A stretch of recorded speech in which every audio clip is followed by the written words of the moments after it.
Listen, Netanyahu, I received your urgent message requesting support. What do you think? I'm blind. I can't support Israel because of the people of Gaza and Palestine. You thought I would bow? Never. You believed Africa forgot the taste of occupation and the sting of colonization. You were wrong. I stood against you. This is your final warning. Leave Gaza, leave Palestine, or I will make you leave. Your end approaches. Let me explain exactly how I discovered Israel was attempting to use African nations as shields against international condemnation while simultaneously conducting operations that contradicted every principle we stand for. This wasn't diplomacy. This was urgency dressed as partnership. I was reviewing diplomatic correspondence from multiple sources when something caught my attention that demanded immediate response. Our foreign ministry received an unusual communication from Israeli officials requesting an urgent meeting to discuss strategic partnership and mutual security concerns. The language was carefully crafted, but the urgency underneath was unmistakable. Israel was losing ground internationally and needed African voices to provide cover. The request came through multiple channels simultaneously, which itself revealed the urgency behind it. Israeli ambassadors across Africa were instructed to seek meetings with heads of state. Trade delegations suddenly expressed interest in expanding economic ties. Security consultants offered training programs and intelligence sharing. The coordinated nature of this outreach showed this wasn't routine diplomacy, but a calculated campaign to rebuild international legitimacy through African support. I instructed my foreign ministry to gather complete intelligence on Israel's current international position before responding to any requests. I wanted to understand exactly why Netanyahu needed African support so urgently at this particular moment. The information we compiled painted a clear picture of Israel's growing isolation and the strategic calculation behind approaching Africa. The reports showed that Israel faced unprecedented international pressure following recent actions in Gaza. Major countries were reconsidering diplomatic relationships. International courts were examining potential breaches of humanitarian law. Public opinion globally had shifted dramatically against Israeli policies. Civil society organizations worldwide were demanding accountability. Israel's traditional diplomatic protections were weakening. Netanyahu needed new allies who could provide international cover and deflect criticism. Africa represented the perfect target for this strategy. From Israel's perspective, we had 54 votes in the United Nations General Assembly. We had growing economic influence. We had moral authority from our own liberation struggles. We had populations that historically sympathized with liberation movements. If Israel could secure African support, it would provide significant international legitimacy and diplomatic protection against mounting criticism. The Israeli outreach strategy was sophisticated and multi-layered, designed to appeal to different African interests simultaneously. They offered security partnerships to countries facing opposition groups, suggesting Israeli expertise in counterinsurgency could help African militaries. They proposed agricultural technology transfers to food-insecure nations, highlighting Israeli innovations in desert farming. They dangled investment opportunities in African infrastructure projects. They emphasized shared experiences of external challenges and international criticism. But I recognized this strategy immediately for what it actually represented. Israel wasn't offering genuine partnership based on mutual respect and shared values. They were attempting to purchase African complicity in actions we fundamentally opposed. They wanted us to provide diplomatic cover while they continued policies that contradicted international law and human rights. They sought to exploit African needs and vulnerabilities to serve their own strategic interests. I decided to investigate deeper before responding to understand the full scope of Israel's African strategy. I contacted other African leaders privately to learn whether they had received similar approaches and how they were responding. The conversations revealed that Israel had launched a comprehensive campaign across the continent, targeting different countries with customized appeals based on their specific vulnerabilities and interests. Several African leaders told me they felt pressured to accept Israeli offers despite their discomfort with Israel's policies toward Palestinians. The economic incentives were substantial. The security partnerships seemed valuable. The agricultural technologies could address real challenges. The infrastructure investments were greatly needed. Israel had carefully calibrated their offers to make them difficult to refuse, particularly for countries facing immediate crises or resource constraints. But I also learned that many African leaders shared my concerns about providing legitimacy to policies we fundamentally opposed. They remembered Africa's own struggles against colonialism, apartheid, and occupation. They recognized the parallels between historical injustices we had fought and current situations we were being asked to ignore. They felt uncomfortable about abandoning principles that had guided our own liberation movements in exchange for economic benefits or security assistance. This revealed the strategic dilemma Israel was attempting to exploit. They were betting that African countries would prioritize immediate material benefits over long-term principles. They assumed we would separate economic interests from moral considerations. They calculated that our need for investment and technology would override our historical solidarity with occupied and oppressed peoples. They believed Africa's principles could be purchased. I decided this assumption needed to be challenged directly and publicly. Africa's historical experience gave us unique moral authority on questions of occupation, colonialism, and liberation. Our credibility internationally derived from maintaining consistency between our stated values and our actions. If we abandoned principles for economic benefits, we would lose the moral standing that made African voices significant in global debates. I also calculated the long-term costs of accepting Israeli offers in exchange for diplomatic support. The immediate benefits would be temporary, but the damage to Africa's international credibility would be permanent. We would be seen as willing to overlook breaches of international law and human rights when offered sufficient inducements.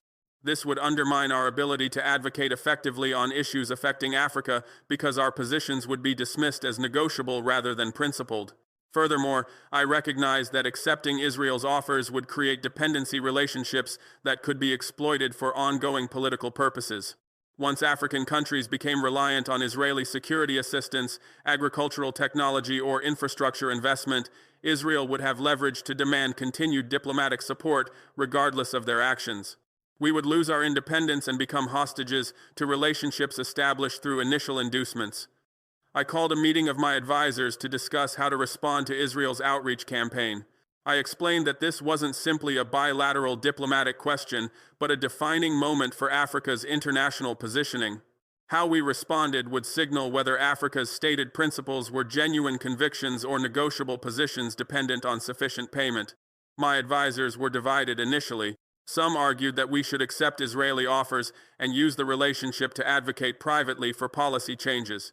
They suggested that refusing dialogue would eliminate our influence over Israeli actions. They warned that other African countries would accept the offers anyway, so our refusal would be symbolic rather than effective.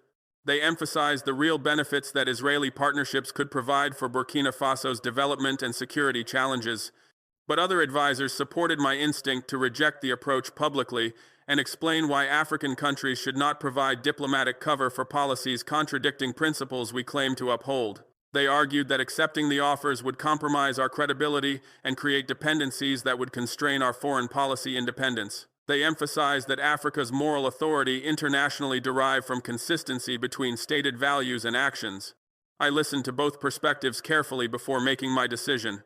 I recognized the validity of arguments on both sides. The economic and security benefits Israel offered were real and significant. Private dialogue could potentially influence Israeli policies more effectively than public rejection. Other African countries would likely accept the offers regardless of our position, but ultimately, I concluded that principles matter more than temporary benefits. Africa's historical experience of colonialism, occupation, and liberation gave us profound understanding of the Palestinian struggle. Our credibility internationally depended on maintaining consistency between our words and deeds. If we accepted blood money to ignore ongoing injustice, we would lose the moral standing that gave African voices weight in global debates. I decided to reject Netanyahu's outreach publicly and explain exactly why African countries should refuse to provide diplomatic cover for Israeli policies. I would make clear that Africa's principles were not for sale regardless of economic inducements or security partnerships offered. I would challenge other African leaders to maintain the consistency between values and actions that defined our liberation struggles. I drafted a response that would be released publicly rather than delivered through private diplomatic channels. I wanted to ensure maximum visibility for Africa's position and make clear that this represented a principled stance rather than a negotiating position. The statement would explain why Burkina Faso refused Israeli overtures and call on other African nations to uphold the values that guided our own liberation movements. The statement began by acknowledging Israel's outreach campaign across Africa and the sophisticated nature of their offerings. I wanted to demonstrate that we understood exactly what Israel was attempting and had carefully considered their proposals before rejecting them. This would prevent dismissing our response as uninformed or impulsive reaction rather than deliberate policy decision. I then explained why accepting Israeli offers in exchange for diplomatic support would compromise Africa's international credibility and moral authority. I drew parallels between Palestinian experiences and Africa's own history of colonialism, occupation, and apartheid. I emphasized that our liberation struggles taught us to recognize injustice regardless of who perpetrated it or what benefits they offered for our silence. The statement specifically addressed the economic and security inducements Israel was offering across Africa. I acknowledged these were substantial and carefully designed to appeal to real African needs, but I argued that accepting them would create dependency relationships that would constrain our foreign policy independence and compromise our ability to advocate effectively on issues affecting Africa. I also challenged the assumption that private engagement would be more effective than public rejection in influencing Israeli policies. I argued that providing diplomatic support and international legitimacy would only encourage continuation of policies we opposed, while public rejection and isolation would create genuine pressure for change. The statement concluded with a direct call to other African leaders to reject Israeli overtures and maintain consistency between Africa's stated values and our actions. I emphasized that our credibility internationally depended on refusing to sell our principles for economic benefits, regardless of how substantial those benefits might be. Before releasing the statement, I shared it with several African leaders whose judgment I trusted and whose commitment to principled foreign policy I respected. I wanted to gauge whether my position would find support among other African countries or whether I would be isolated. Their responses would influence how forcefully I pressed the issue publicly. The reactions I received were overwhelmingly supportive. Multiple African leaders expressed relief that someone was articulating the discomfort many felt about Israel's campaign. They shared their own experiences of pressure from Israeli representatives and their struggle to balance material interests against principled positions. They welcomed public leadership on the issue that would provide political cover for rejecting offers they were uncomfortable accepting. Several leaders committed to releasing their own statements supporting the position I had articulated. Others promised to quietly decline Israeli overtures without public announcements, but made clear they would not provide the diplomatic support Israel sought. A few suggested coordinating a collective African position through the African Union to present a united front rather than allowing Israel to pick off individual countries through bilateral pressure. This response confirmed my assessment that many African leaders shared my concerns, but were reluctant to be first to reject publicly what appeared to be beneficial offers. By taking the lead and articulating a principled rationale, I provided political cover for others to follow. This would transform what could have been Burkina Faso's isolated position into a broader African stance. I released the statement through multiple channels simultaneously to ensure maximum visibility. We distributed it to all African governments through diplomatic channels. We provided it to international media outlets covering African affairs and Middle Eastern politics. We posted it prominently on Burkina Faso's government websites and social media accounts. We ensured that both African audiences and international observers would see Africa's position clearly stated. The reaction was immediate and intense. Israeli officials responded with strong concern, accusing me of undermining peace efforts and promoting regional instability. They claimed their outreach to Africa represented genuine partnership rather than the cynical calculation I had described. They warned that rejecting cooperation would harm African development and security. They suggested I was sacrificing Burkinabe interests for empty symbolism, but I noticed that Israel's response avoided addressing the substance of my argument. They didn't defend their policies toward Palestinians or explain why African countries should overlook actions that contradicted principles central to our own liberation struggles. They focused entirely on criticizing my motives and warning about consequences of rejecting their offers. This confirmed that they had no legitimate rebuttal to the position I had articulated. Palestinian representatives expressed profound gratitude for Africa's solidarity. They emphasized how isolated they felt internationally, as many countries prioritized relationships with Israel over principled positions on occupation and rights. They said African support carried particular moral weight because of our own experiences of colonialism and liberation struggles. They pledged to strengthen relationships with African countries that maintained principled stances. International human rights organizations praised the statement as demonstrating that moral leadership still existed among global leaders. They contrasted Africa's principled position with the pragmatic calculations of many Western countries that overlooked breaches of international law to maintain strategic relationships. They suggested Africa's stance could inspire civil society globally to demand more consistent application of human rights principles. Several Western governments privately expressed concern that Africa's rejection of Israeli overtures would complicate their own diplomatic efforts in the region. They suggested that maintaining dialogue with all parties served peace better than taking sides. They warned that African countries could lose access to development assistance and trade relationships if we were perceived as hostile to Israeli interests. I dismissed these warnings as confirmation that the position I had taken was correct and necessary. Western countries wanted Africa to provide them diplomatic cover by normalizing relationships with Israel, despite ongoing breaches of international law. Our refusal to play that role created discomfort because it highlighted the inconsistency of their own positions. Their pressure only strengthened my conviction that Africa needed to chart an independent course. Within days, multiple African countries followed with their own statements declining Israeli overtures and expressing solidarity with Palestinian rights. The coordination I had hoped for materialized organically as leaders found political courage in numbers. What could have remained isolated bilateral decisions became a collective African stance that carried significant international weight. The African Union issued a formal statement supporting the position that African countries should maintain principled consistency on issues of occupation, colonialism, and human rights regardless of economic inducements, while stopping short of mandating specific policies for member states.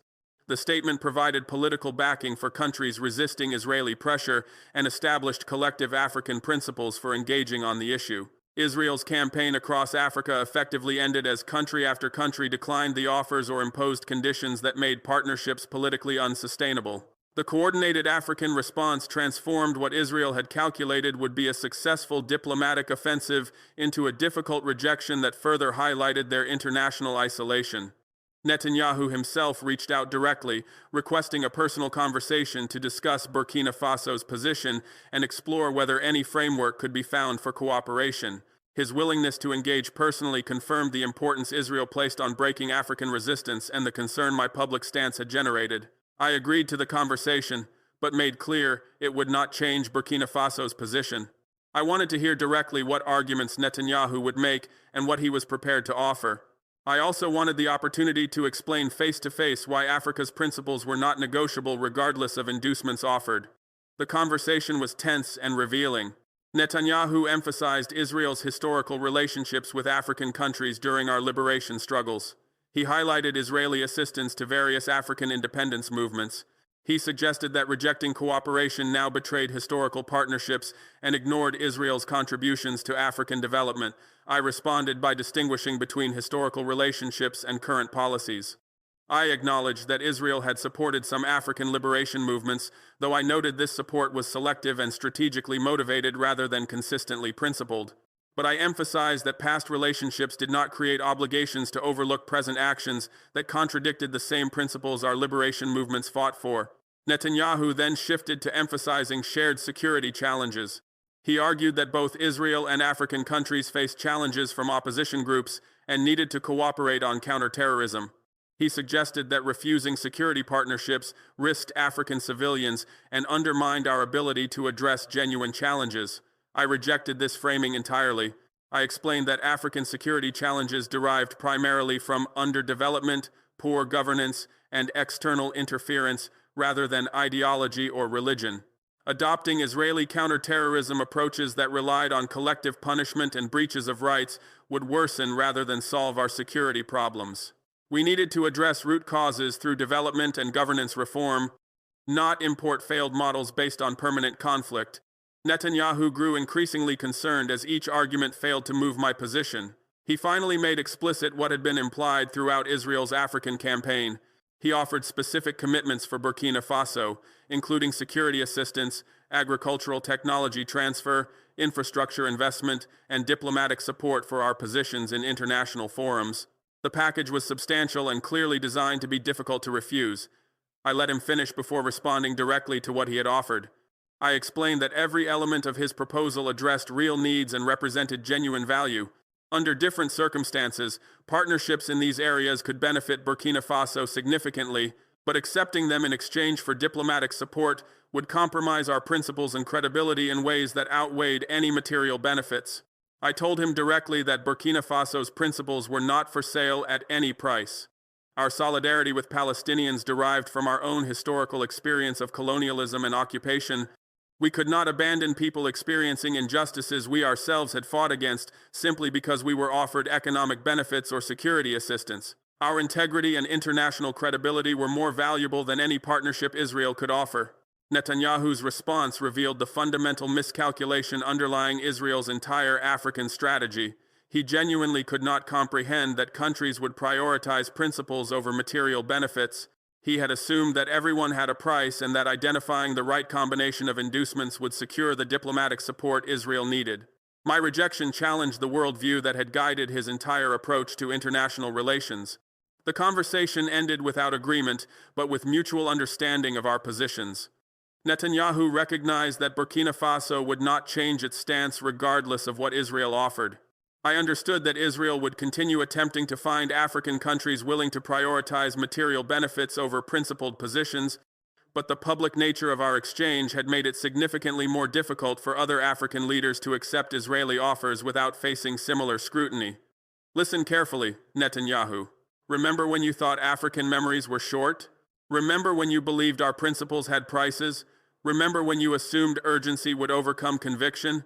I shattered every calculation. I rejected your offers. I exposed your strategy. I rallied continental resistance. Your isolation deepened. Your concern showed. Africa chose justice.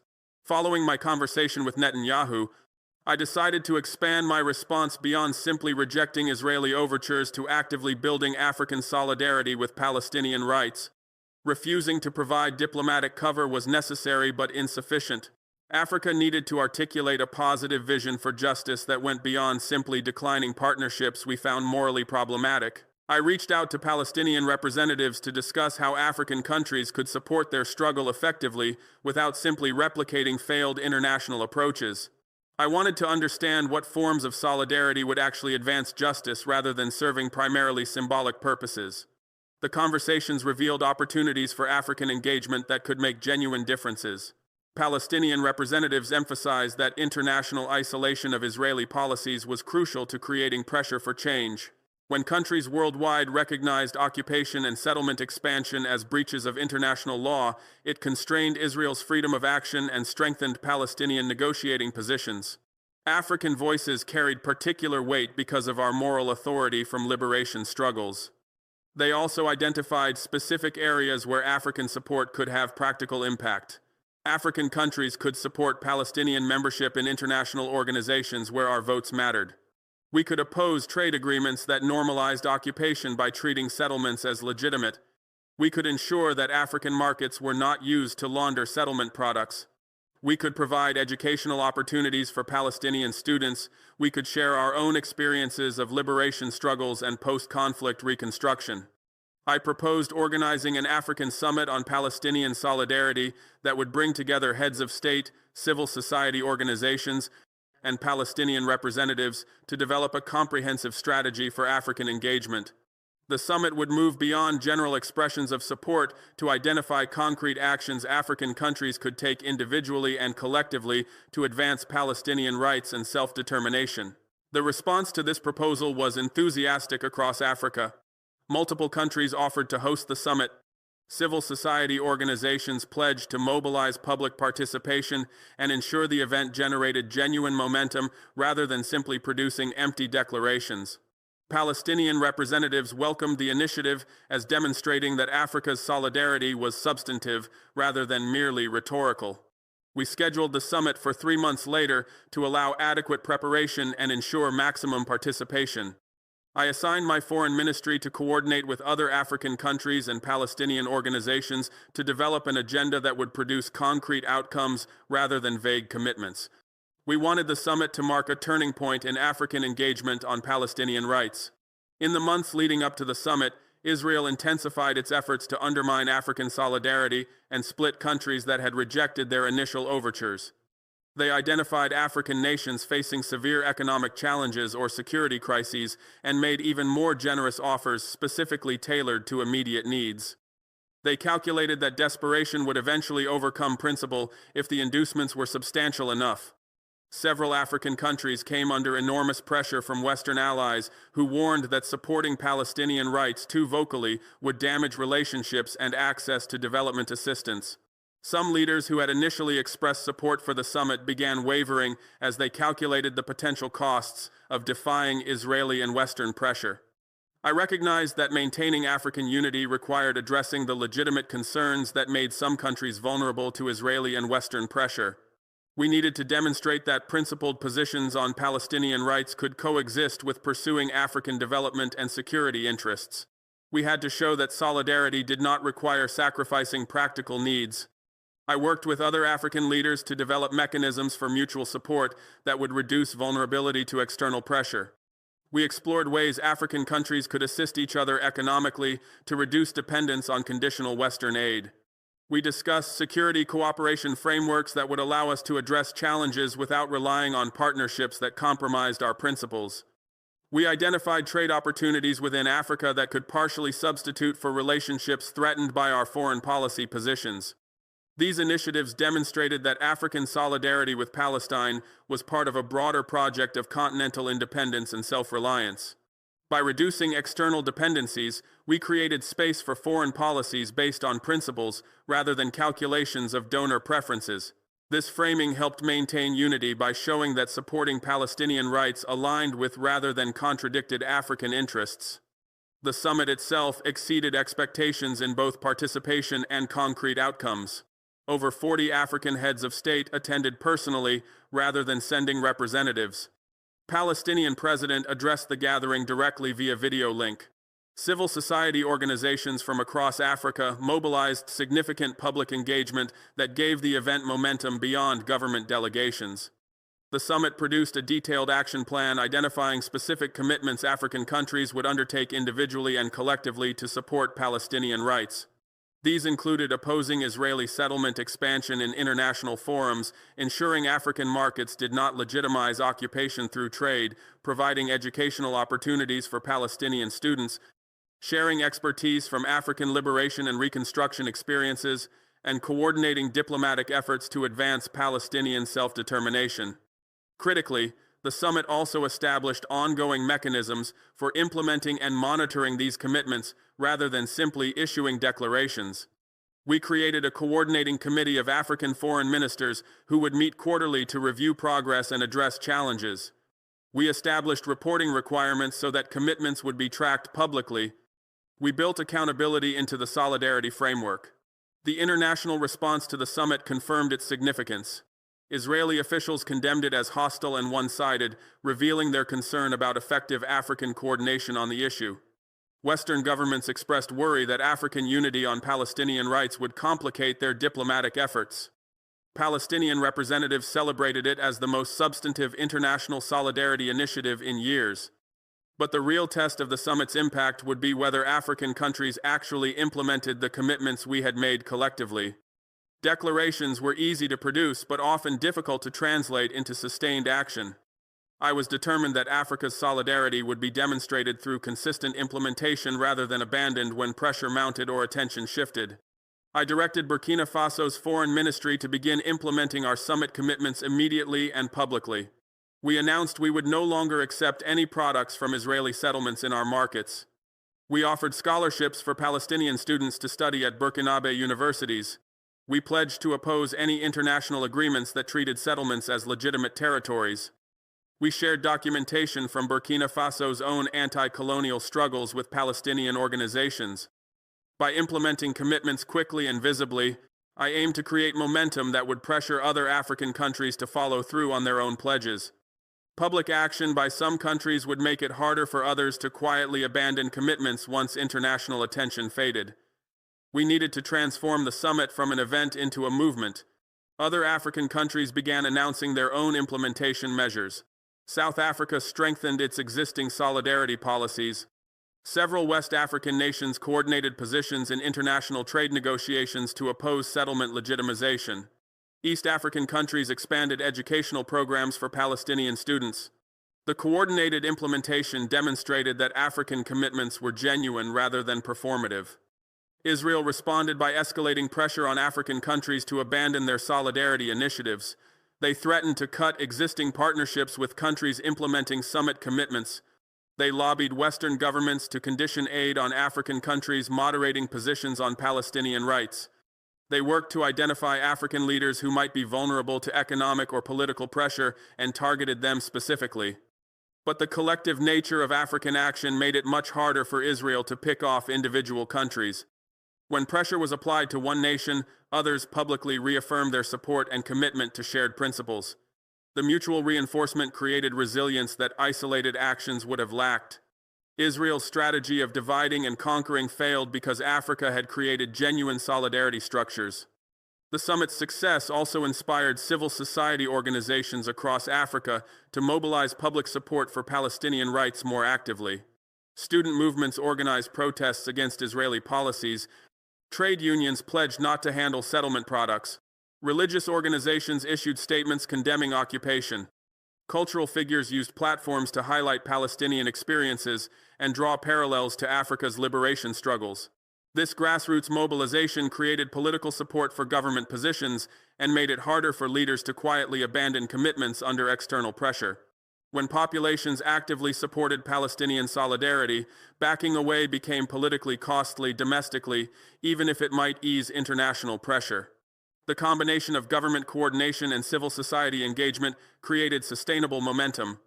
I also recognized that African solidarity needed to extend beyond symbolic positions to practical support for Palestinian institution building and economic development. We needed to help create conditions for viable Palestinian statehood rather than simply condemning obstacles to it. This required identifying ways African expertise and resources could contribute to Palestinian capacity building.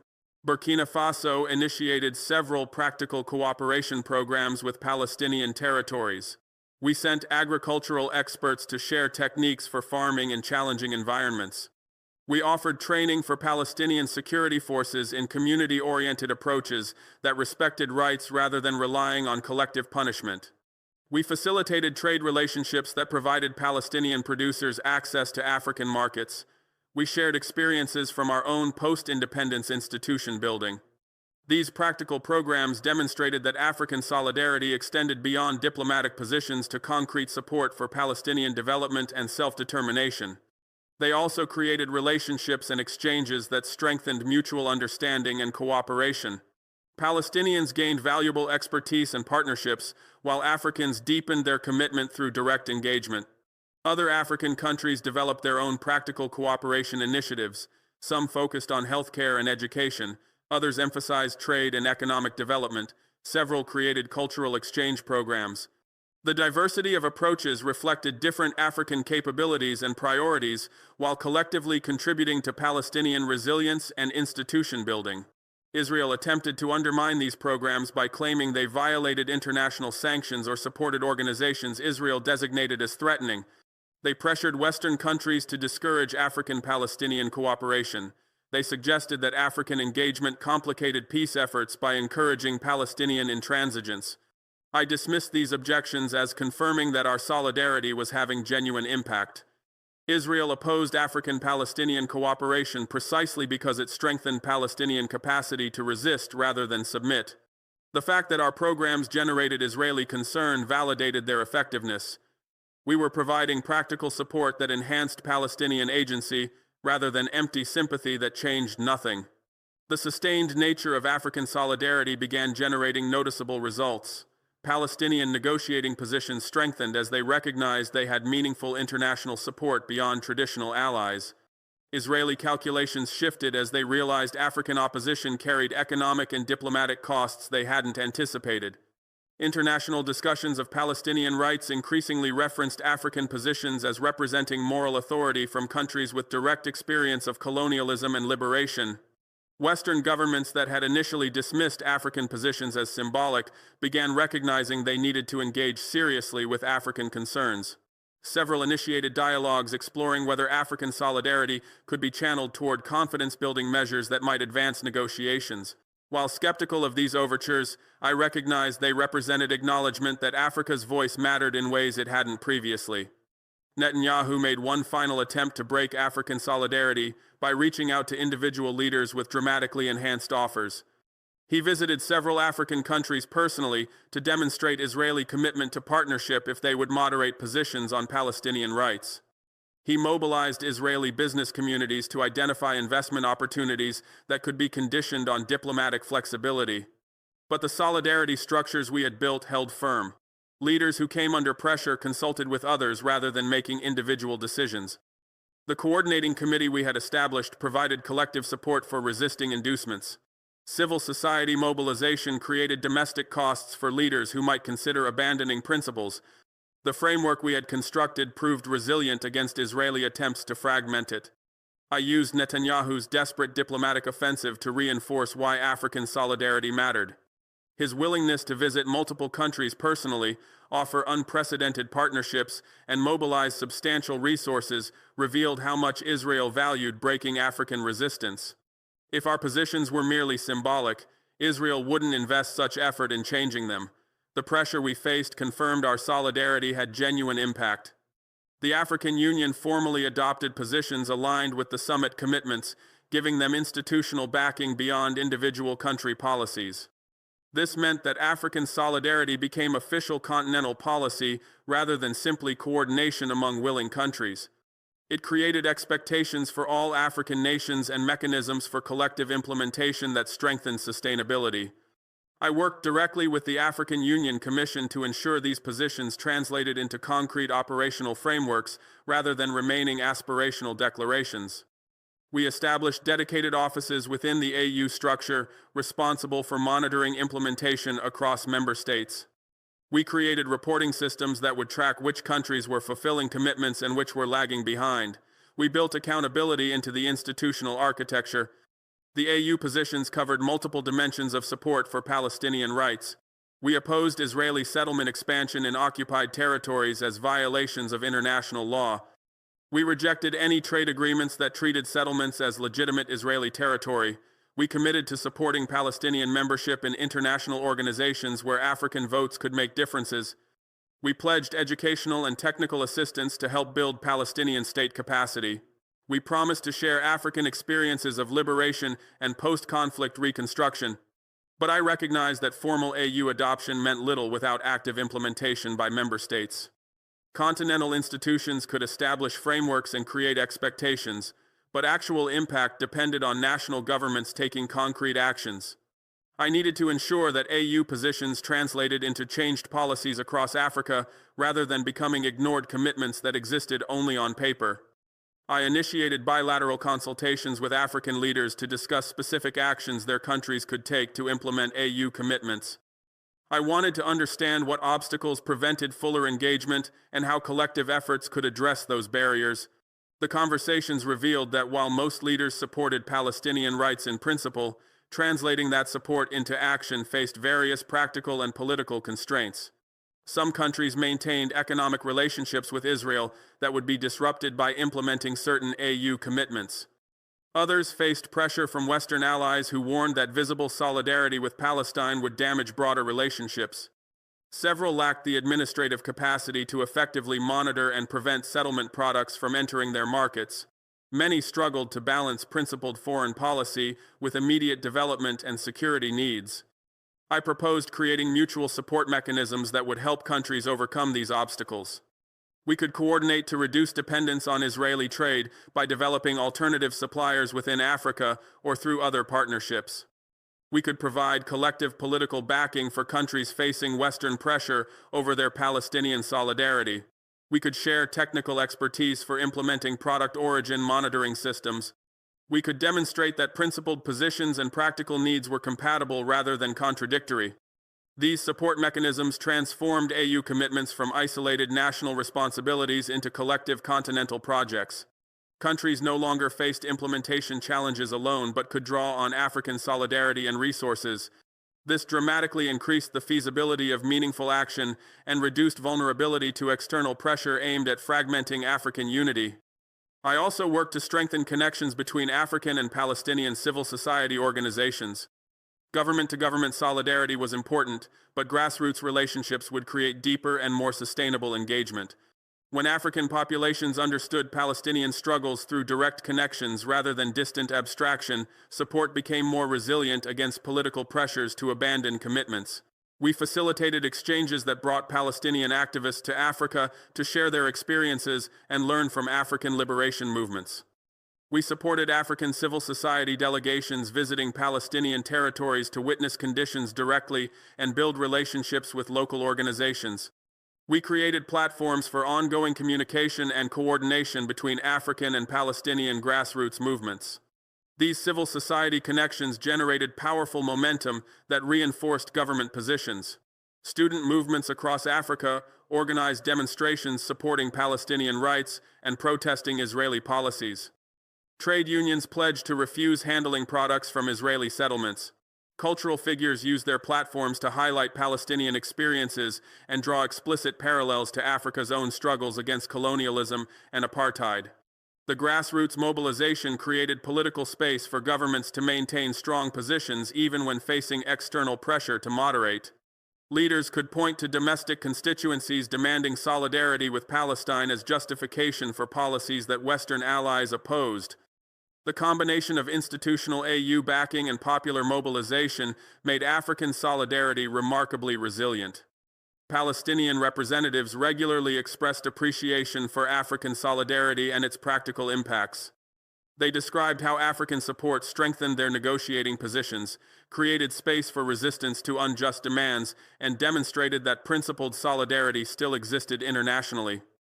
They emphasized that Africa's moral authority from liberation struggles gave our positions particular weight that couldn't be dismissed as bias or hostility. Palestinian negotiators reported that referencing African positions in international forums carried significant persuasive force. When they invoked African opposition to settlement expansion or support for Palestinian self-determination, it resonated differently than arguments from traditional Middle Eastern allies. Africa's experience of colonialism and liberation gave our solidarity credibility that couldn't be easily dismissed as regional bias or religious affinity. I also noticed that African solidarity provided Palestinians with practical benefits beyond diplomatic support.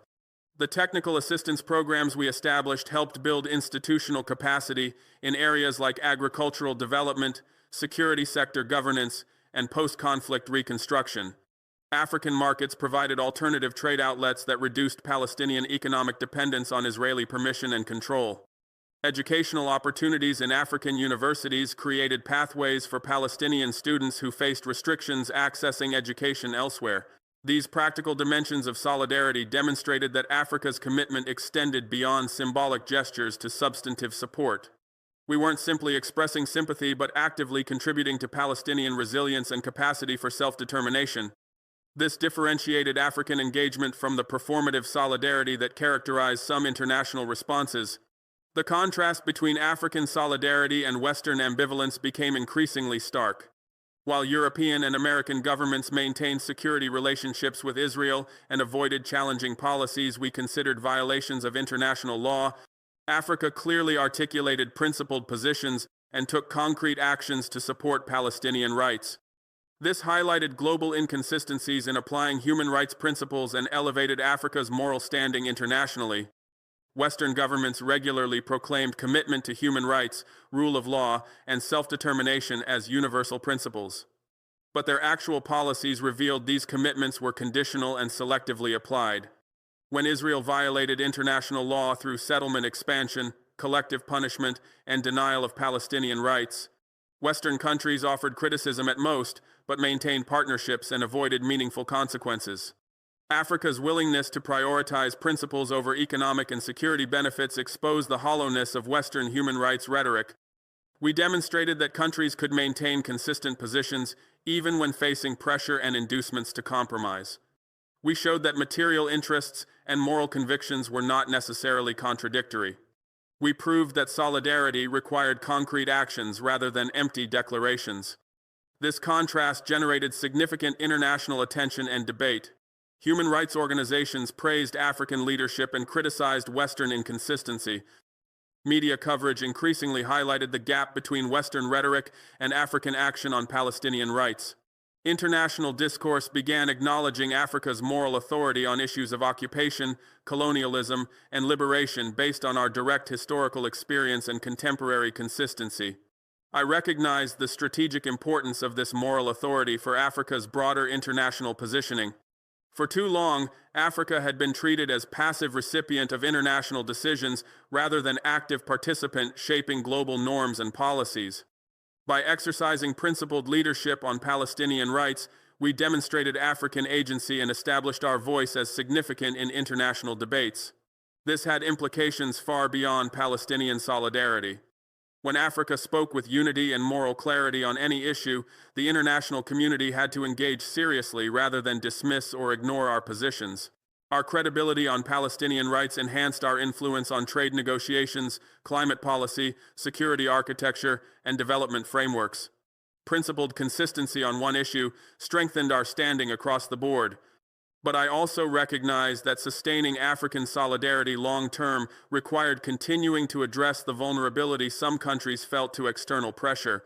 We needed to deepen continental economic integration and mutual support systems so that principled foreign policies didn't require sacrificing development needs. We had to build an Africa that could maintain its values because it didn't depend on external actors willing to condition assistance on compliance. This became a central focus of my broader African engagement beyond Palestinian solidarity specifically. I worked with other leaders to accelerate implementation of the African Continental Free Trade Area, which would reduce our collective dependence on trade with partners who might leverage economic relationships for political concessions. I supported initiatives to strengthen African financial institutions so we could access development capital without conditions that compromised our foreign policy independence. I pushed for deeper integration of African infrastructure networks so our continental connections strengthened relative to our links with external powers. I advocated for coordinated positions in negotiations with international financial institutions to reduce their leverage over individual countries. I promoted African-led security cooperation frameworks that would decrease reliance on external military partnerships with political strings attached.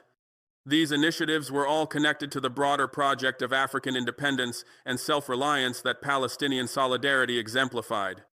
Every step toward reducing external dependencies created more space for foreign policies based on principles rather than calculations of donor preferences. Every strengthening of continental cooperation increased our collective capacity to withstand pressure aimed at fragmenting African unity. This broader project of African independence and self-reliance became intertwined with Palestinian solidarity. Both required refusing to allow external actors to purchase our principles through economic inducements. Both demanded building sufficient continental capacity to withstand pressure and maintain positions based on values rather than calculations of donor preferences.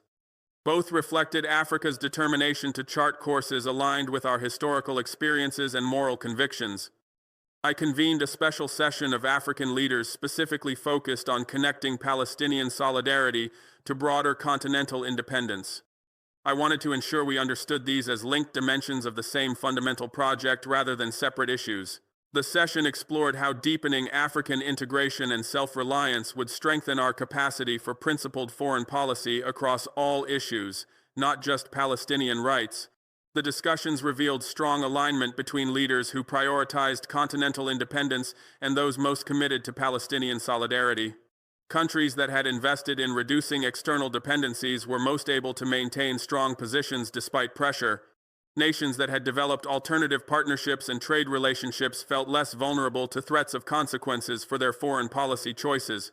This confirmed that African solidarity with Palestine would prove most sustainable if embedded in broader continental transformation.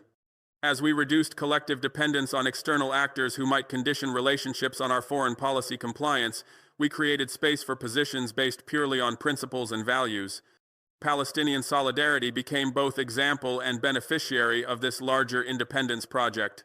We identified specific areas where accelerating African integration would strengthen capacity for principled foreign policy.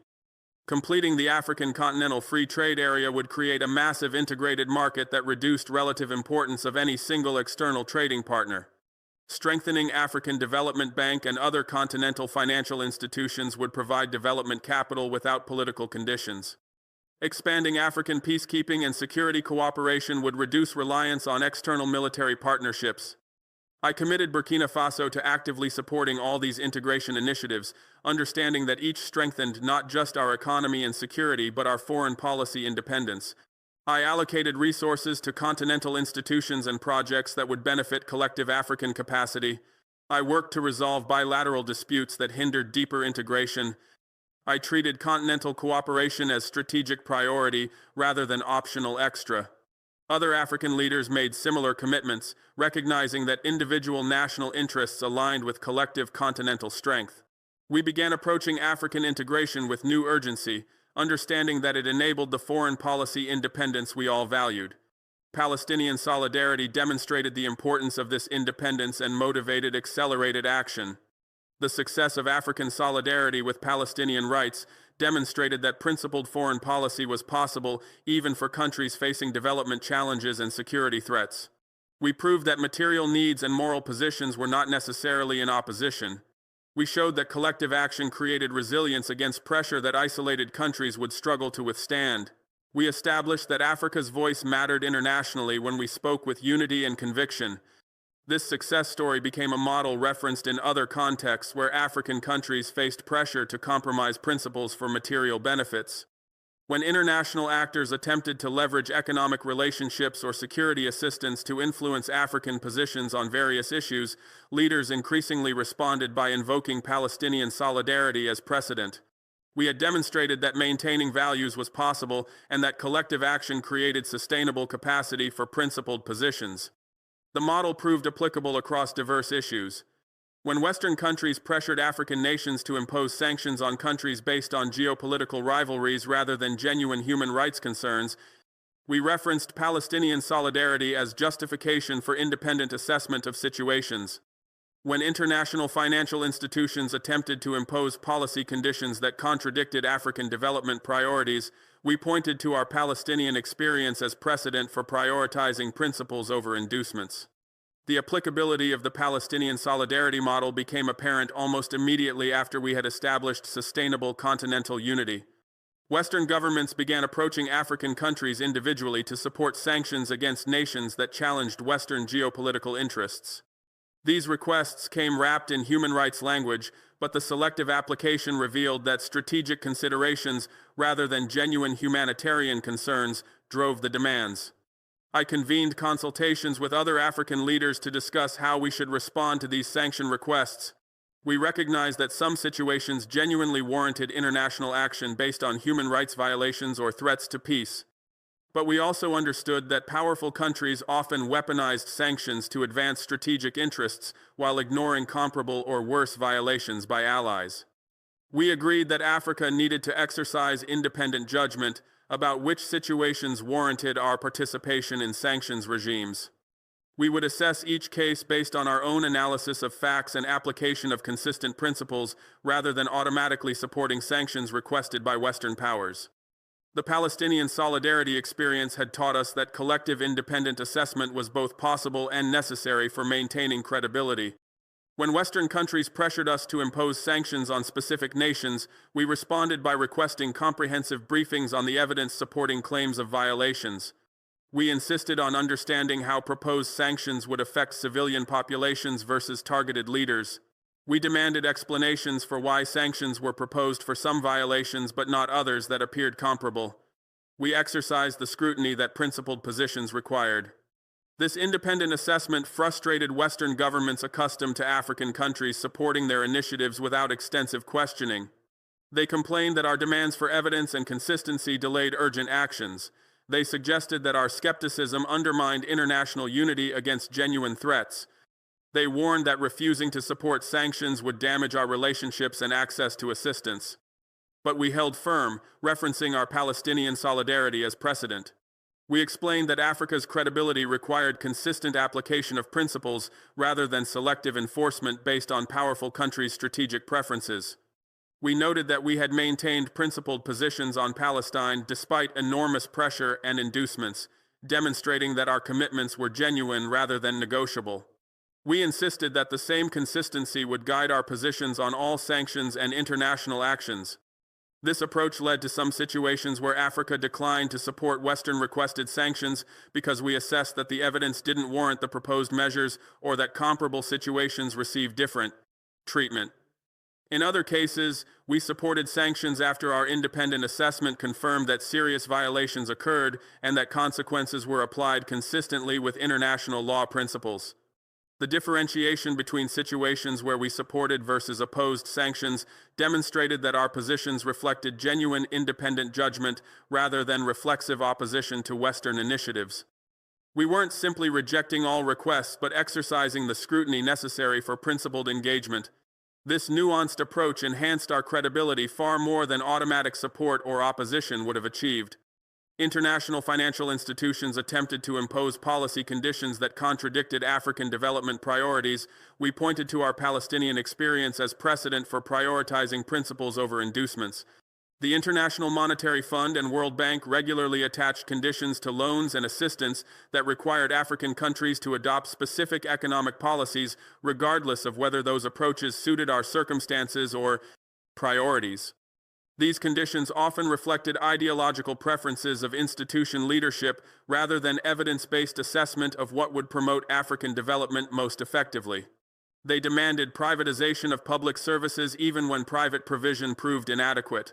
They required reducing government spending even when investment in infrastructure and human capital was desperately needed.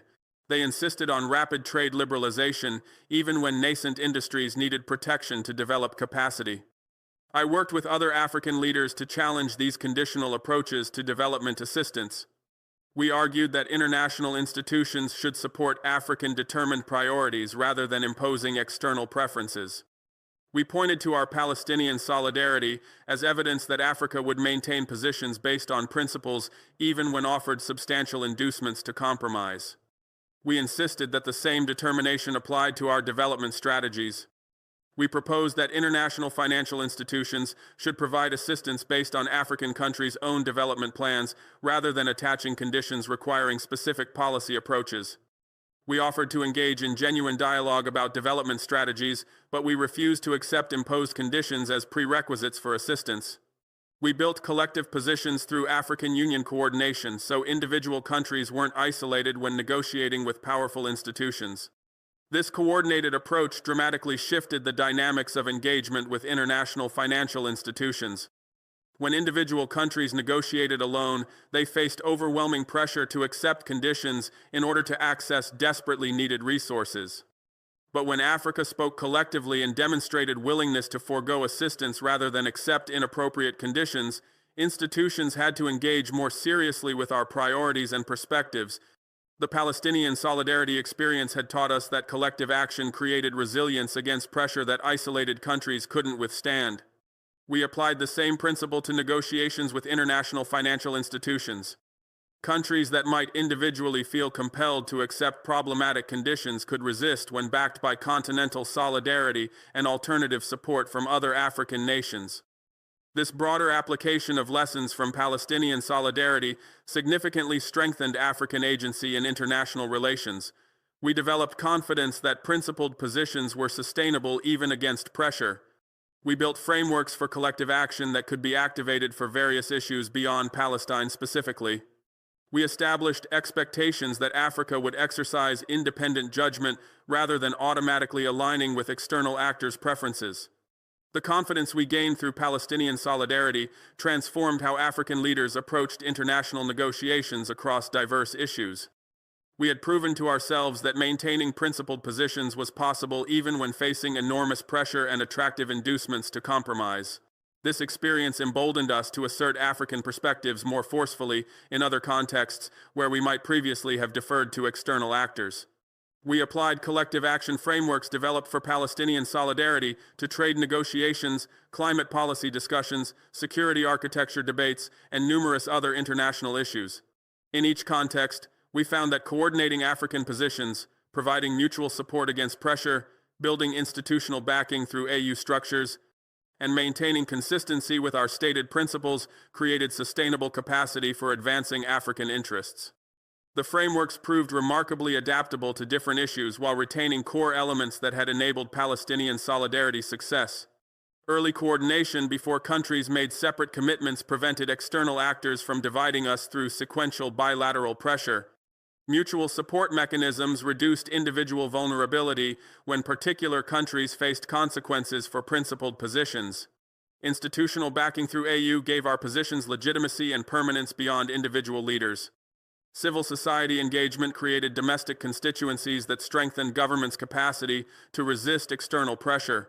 We established expectations within Africa and among international partners that we would exercise independent judgment rather than automatically aligning with external preferences. This transformed the nature of engagement from African countries being treated as constituencies to be mobilized for external initiatives to genuine partners whose perspectives had to be taken seriously. The shift reflected growing African agency that Palestinian solidarity had both demonstrated and strengthened. I worked to document and disseminate the Palestinian solidarity experience as a case study for African foreign policy independence. I commissioned detailed analysis of how we built and sustained continental unity despite enormous pressure. I identified key factors that enabled success: early coordination before countries made separate commitments, mutual support mechanisms that reduced vulnerability to external pressure, institutional backing through AU structures, civil society mobilization that created domestic constituencies for principled positions, and connection to broader continental independence projects. The documentation process involved systematic examination of how Palestinian solidarity evolved from individual country positions to coordinated continental policy to sustained implementation despite enormous obstacles. I wanted to understand not just what we had achieved, but precisely how we had accomplished it so those lessons could inform future collective action. We analyzed the sequence of events from Israel's initial outreach campaign, through my public rejection, through the African summit, through sustained implementation. We identified critical decision points where different choices could have led to fragmentation rather than unity. We examined which strategies proved most effective for maintaining solidarity against various forms of pressure.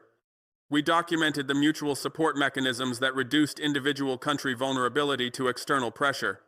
When Israel or Western governments threatened one African nation with economic or diplomatic consequences for their Palestinian solidarity, other African countries publicly reaffirmed their own commitments and offered alternative partnerships to reduce the targeted country's isolation. This collective resilience proved crucial for sustaining solidarity when pressure intensified.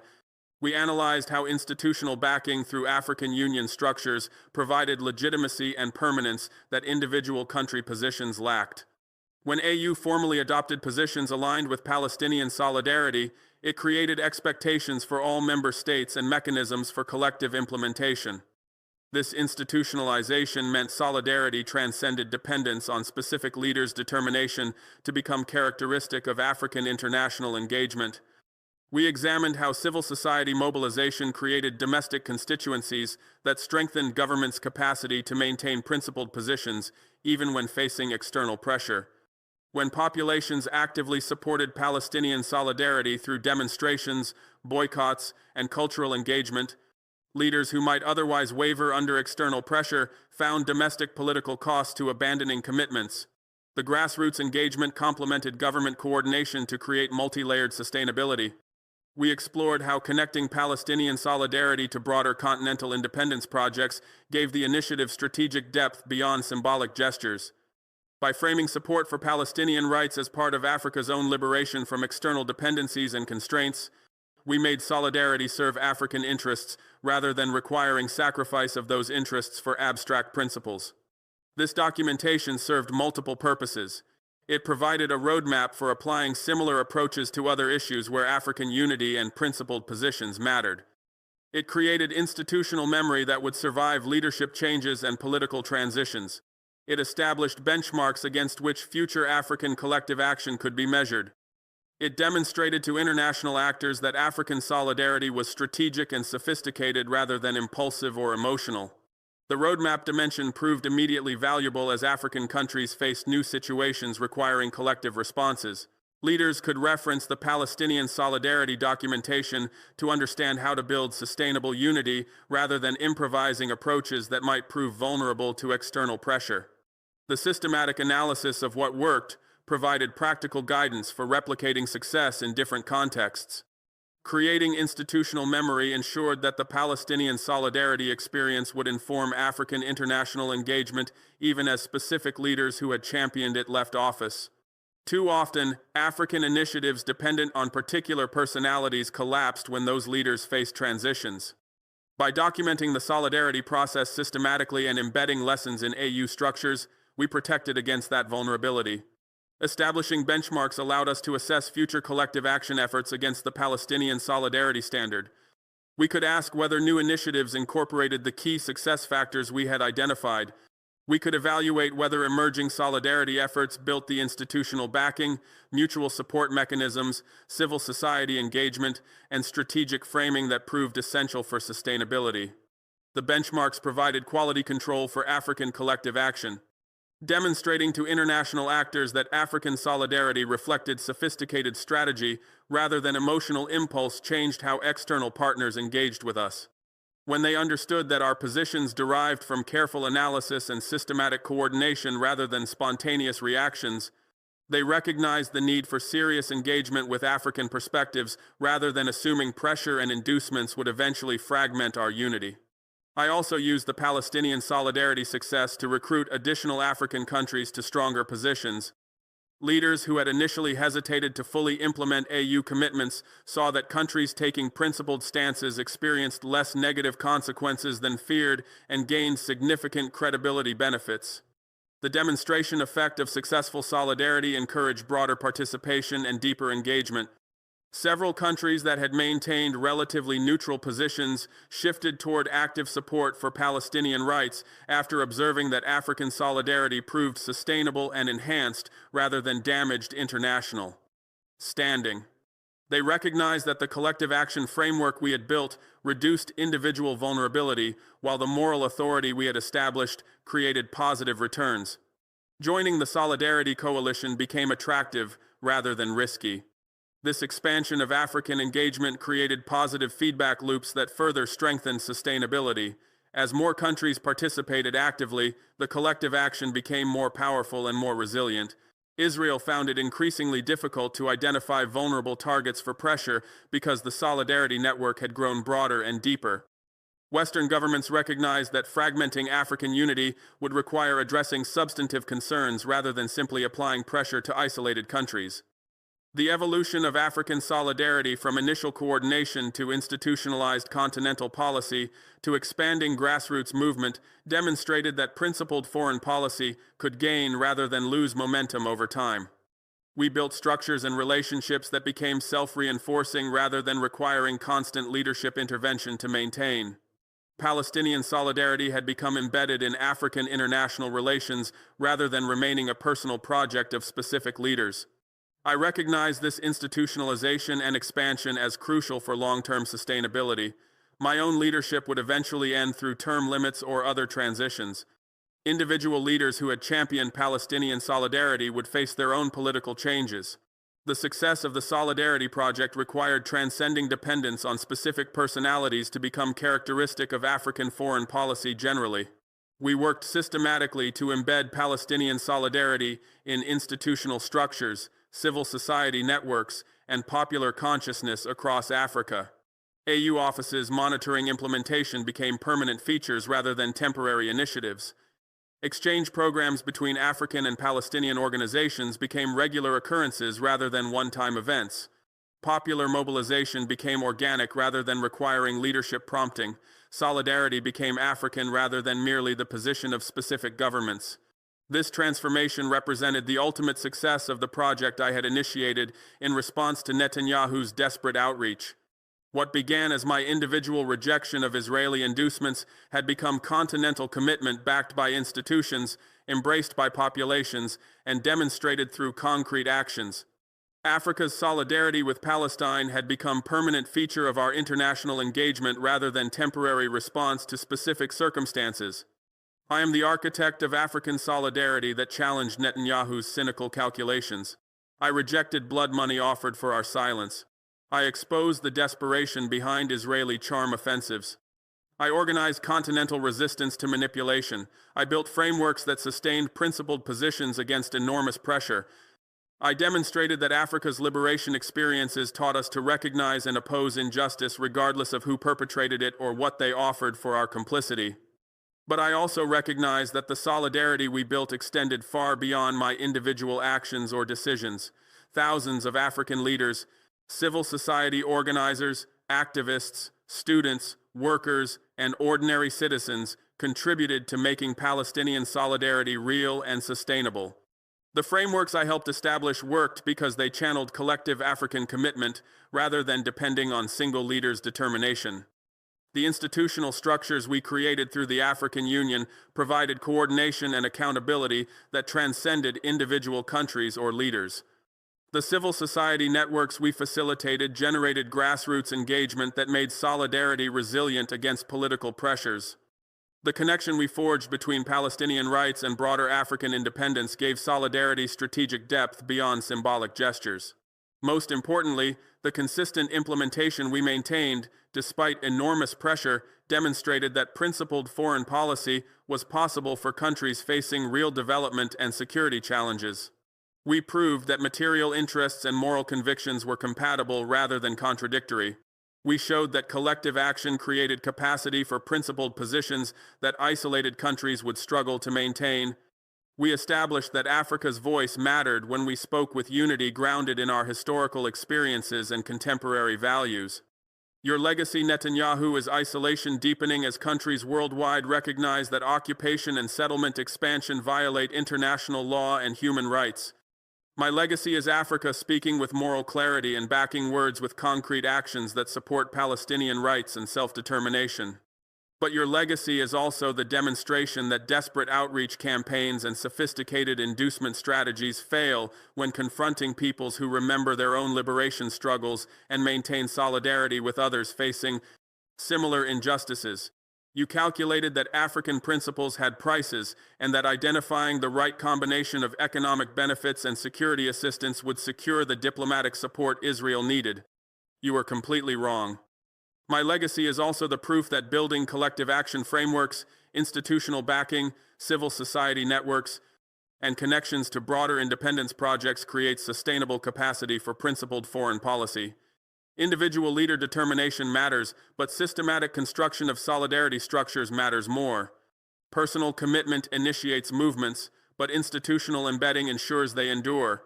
History will remember which of us served justice and which served expedience. The answer is written in Africa's unwavering solidarity with occupied and oppressed peoples fighting for freedom. You offered everything to purchase our principles. Africa refused every inducement.